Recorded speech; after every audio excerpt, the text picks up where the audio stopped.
Chill. Try to live in day to day like everything's alright. Every night, just one thing on my mind. I'm just waiting on that moment. Waiting on my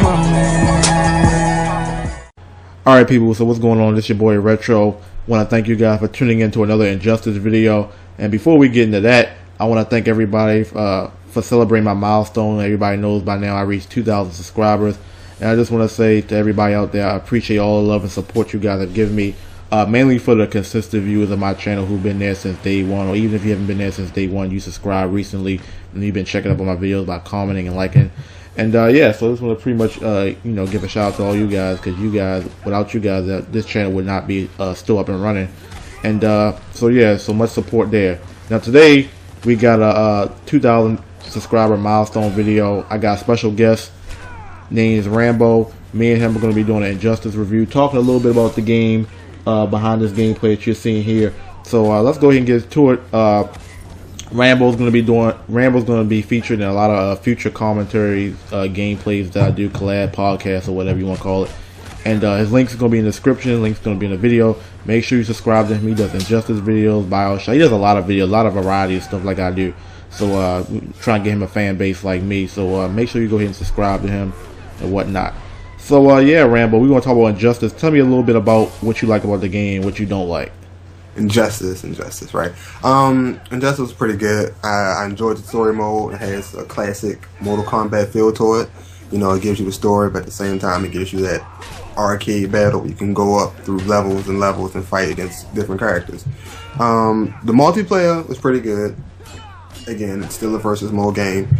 And it still has the Mortal Kombat feel, but the DC characters brings a whole new approach to it. Explain what you mean.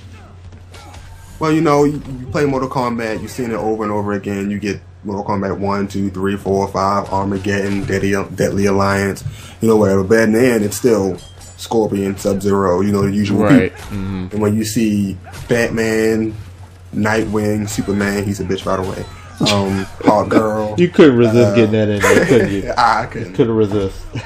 They even brought in new faces such as Cyborg, Aquaman, surprise, surprise, Deathstroke, Ares, Killer Frost, Doomsday. You know, when you see the DC characters, it's just like, hey, you know, it's something new. So let me ask you this though: out of all the characters, and you know, we ran through some of the characters, which character surprised you the most? Which character surprised me the most? If you've played Injustice, I'm sure you know that Aquaman surprised you the most. Everybody knows. Well, okay, I'm not gonna say everybody knows, but if you know Aquaman, you should know by now that he is he's a bitch. What makes him stand out though? Like, what does Aquaman bring to the table if you're fighting against him in a multiplayer match? What do you have to prepare for when you're playing Aquaman? You had to prepare for quick combos, quick specials, quick super moves. A fucking trident that seems to be everywhere at one fucking time. And if somebody actually knows how to use Aquaman, you'll probably lose. So don't rage quit. Just quit slowly, and you know, or just take your ass whooping like a man. That's what I had to do. I feel that. Now on the flip side, now which character surprised you in a bad way? Which character surprised me in a bad way? I would say Lex Luthor, but I already knew he was a pussy from the get-go. The character that pissed me off to the fullest was the Flash. Now, I know everybody here loves the Flash. I'm definitely a Flash fan, but the Flash is some ass. I think that rhymed, by the way. But he's complete garbage. Yeah, all they do is like, he doesn't do anything. Like, one of his moves, he just throws his head at you like he's a fucking lightning bolt. I understand he has a lightning bolt on his chest, but it's symbolic of his speed. He is not a fucking lightning bolt. His combos are really simplistic, and they're not really like dynamic. And like, he can't do much.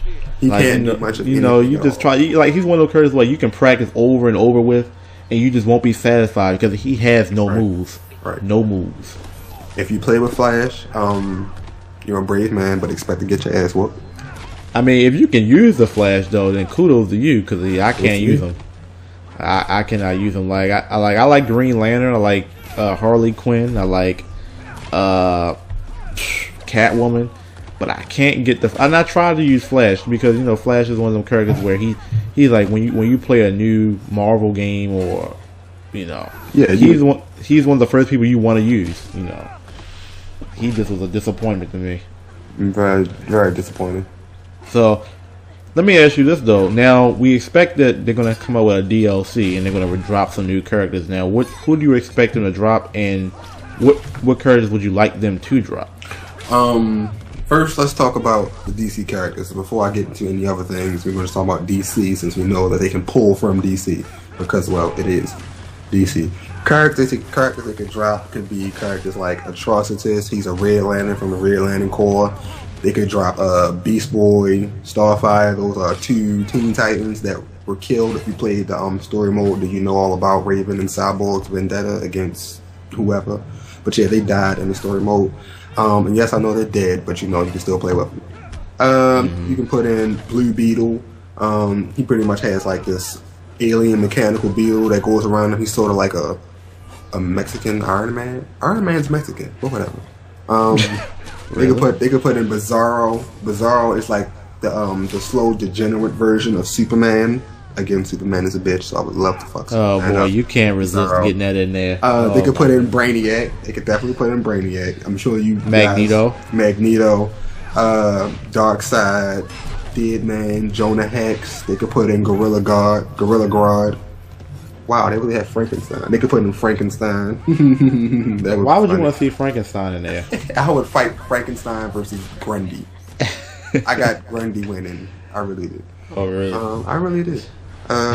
Who else could they put in there on DC? They could put Hawkman in. I don't know if you guys played the classic mode for Hawgirl, but Hawgirl has sort of she's pissed off at Superman because he pretty much killed Hawkman. So now she's like on a vendetta against him. They could put in people such as a lot of characters you named. Yeah, here. there are a lot of characters. You were expecting to really put all these characters in here? Yeah, I mean, it would. All they gotta do is put the characters in, and people will continue to play the game. Superboy, Supergirl, Reverse Flash. I hope he's not ass like the Flash, but yeah, hopefully not. You know, they could even put the Watchman in there. Let me ask you this though. Why do you think they made the Flash so trash? Do you think it was intentional, or do you think it was like maybe by accident? I can't imagine that they intentionally made him trash. I cannot believe that they did that. I want to say that it wasn't intentional. You know, I want to believe that they just said, "Hey, we're going to make the Flash ass so that these guys will play with different characters," which that did happen because as soon as I played with Flash, which was the first character I picked, and I realized he was ass, I switched to another character. But I really think that they were just dumbasses and decided to make some guy just decided to fuck up the Flash. Yeah, they fucked him up big time. So now let me ask you, so any other things you want to talk about when it comes to Injustice? Do you think this is one of them games where it'll have a long-term replay value, or is this one of them games where it's good for the moment, but once something else good comes out in terms of another fighter, this game's going to get pushed to the side? Well, in terms of replayability, story mode wouldn't play it twice because that's just a waste of your life. You know, play it once, get it over with, just go to versus mode, go to multiplayer. Multiplayer, I see the multiplayer succeeding because, like I said, the new DC characters bring like a whole new approach to the game. You know, you have your usual fighting games that are already out, such as Tekken, Street Fighter, Soul Calibur, and some other unmentionables that I won't mention.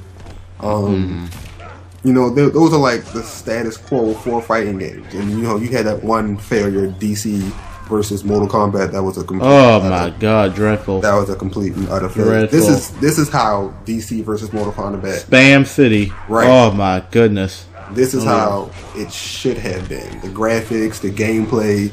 You know, it's not too complicated, but at the same time, when you work the mechanics right, you can do some craziness. And even the computers on the game are tough. So if you don't feel comfortable going online, you can play against a couple computers and hope for the best. Yeah, I definitely see it having a long-term playability value multiplayer-wise, not story mode-wise, but just multiplayer. Okay, so on a 1 to 10 scale, we're going to wrap this video up, guys. On a 1 to 10 scale, what would you rate Injustice when you factor in story plus multiplayer? Story plus multiplayer. DLC, the possible DLC. So we're going to just start it off with a clean 10. That's in terms of story. We're gonna drop it down to an 8. Multiplayer, bring it back up to like an 8.5. If they do come out with some new DLCs and new characters, I'll give it a 9. But if DLC suck, then it's a solid 8. Okay. Say 8, solid 8. All right, that's Rambo's opinion right there. Now overall, I think the game story mode probably is a one-time playthrough. I think the multiplayer has a little potential to be good. It's definitely better than Marvel vs. Capcom and Cross Tekken, I will say that. But we're going to save that for the next video. Yeah, we're going to be breaking down Injustice versus some of the recent fighters that came out, such as Cross Tekken and Mortal Kombat and Marvel vs. Capcom. But we're going to say that for the next video. So remember to check out Rambo's channel in the description and on the video. Make sure you subscribe to him, give him a little feedback on his videos. Pretty much does the same thing I do in terms of Injustice videos. And yeah, until the next video, we're out. Peace.